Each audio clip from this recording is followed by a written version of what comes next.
T20 world cup కు team India ready అయింది. New York లో ఐర్లాండ్ తో తలపడబోతోంది. ఈ మ్యాచ్ లో టీమిండియాపై భారీ అంచనాలున్నాయి. రోహిత్ సేనే హాట్ ఫేవరెట్ గా బరిలో దిగుతోంది. ఐర్లాండ్ అండర్ డాగే అయినా అదిరిపోయే విజయం సాధించాలని టీమిండియా పట్టుదలగా ఉంది. అన్ని విభాగాల్లోనూ భారత జట్టు బలంగా కనిపిస్తోంది.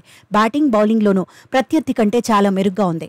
అయితే టీ20లో ఏ జట్టును తక్కువ అంచనా వేయలేం. తనదైన రోజున ఏ జట్టైనా సంచలనాలు సృష్టించగలదు. అందుకే ఐర్లాండ్ విషయంలో జాగ్రత్తగా ఉండాలని ఎక్స్పర్ట్స్ సూచిస్తున్నారు. తుది జట్టుపై టీం మేనేజ్మెంట్ ఎలాంటి నిర్ణయం తీసుకుంటుందన్నది ఆసక్తికరంగా మారింది. బ్యాటింగ్ ఆర్డర్ ఎలా ఉన్నా కెప్టెన్ రోహిత్ శర్మపై అందరి చూపు పడబోతోంది. గత వన్డే వరల్డ్ కప్ లో మాదిరిగా బ్యాట్కు పని చెబితే టీమిండియాకు తిరుగుండదు. అంతర్జాతీయ మ్యాచ్ల్లో కొంతకాలంగా హిట్ మ్యాన్ ఫామ్ లోనే ఉన్నాడు. ఐపీఎల్లోనూ పర్వాలేదనిపించాడు.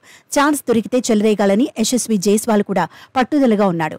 ఓపెనర్ గా ఆడినా, వన్ డౌన్ లో ఆడినా అగ్రెసివ్ ఆట తీరుతో రెచ్చిపోవాలనుకుంటున్నాడు. ఎప్పట్లాగే విరాట్ కోహ్లీ కీలకం కాబోతున్నాడు. మరోసారి బ్యాటింగ్ భారాన్ని మోయబోతున్నాడు. పాకిస్తాన్తో కీలక మ్యాచ్కు ముందు ఐర్లాండ్పై చెలరేగాలని అభిమానులు కోరుకుంటున్నారు. వార్మప్ మ్యాచ్కు దూరంగా ఉన్నప్పటికీ ఐర్లాండ్పై దంచేయాలనుకుంటున్నారు. నెంబర్ 4 ఆటగాడిగా సూర్యకుమార్ యాదవ్ కూడా ప్రధాన ఆయుధమే. గ్యాప్ తర్వాత స్కై మళ్లీ అంతర్జాతీయ క్రికెట్ ఆడబోతున్నాడు. ఐపీఎల్లో కొన్ని అద్భుత ఇన్నింగ్స్ ఆడిన ఊపులో ఉన్నాడు. అదే జోరును కొనసాగిస్తే టీమిండియాకు అడ్వాంటేజ్ అవుతుంది. రిషబ్ పంత్ కూడా చాలా కాలం తర్వాత అంతర్జాతీయ మ్యాచ్ ఆడబోతున్నాడు. వికెట్ కీపర్గా, మిడిల్ ఆర్డర్ బ్యాటర్గా సేవలు అందించబోతున్నాడు. సంజు శాంసన్ కంటే పంత్కే తుది జట్టులో చోటు దొరకడం ఖాయమని ఇప్పటికే అంచనాలున్నాయి. అభిమానుల అంచనాలకు తగినట్టుగా రిషబ్ ఆడితే టీమిండియా భారీ స్కోర్ చేయడం ఖాయమే. హార్దిక్ పాండ్యా పైన ఎక్స్పెక్టేషన్స్ ఉన్నాయి. వార్మప్ మ్యాచ్లో హార్దిక్ అద్భుతంగా రాణించాడు. బ్యాటింగ్, బౌలింగ్లోనూ మెరిశాడు. తుది జట్టులో చోటు కోసం శివం దూబే కూడా ఎదురుచూస్తున్నాడు. ఆల్రౌండర్గా జడేజా నుంచి టీం మేనేజ్మెంట్ మెరుగైన ప్రదర్శనను కోరుకుంటోంది. బౌలింగ్ విభాగాన్ని జస్ప్రీత్ బుమ్రా లీడ్ చేయబోతున్నాడు.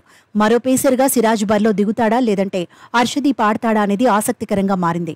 ఫస్ట్ చాయిస్ స్పెషలిస్ట్ స్పిన్నర్గా కుల్దీప్ ఆడటం పక్కా అని ఎక్స్పర్ట్స్ అంచనా వేస్తున్నారు. మరోవైపు టీమిండియాకు షాక్ ఇవ్వాలని ఐర్లాండ్ ఆరాటపడుతోంది. సమిష్టిగా రాణించాలనుకుంటోంది. రికార్డులు మొత్తం టీమిండియాకు ఫేవరెట్ గా ఉన్నాయి. ముఖాముఖి 8 మ్యాచ్లు జరిగితే అందులో భారత జట్టు 7 గెలిచింది. ఒక మ్యాచ్ రద్దయింది.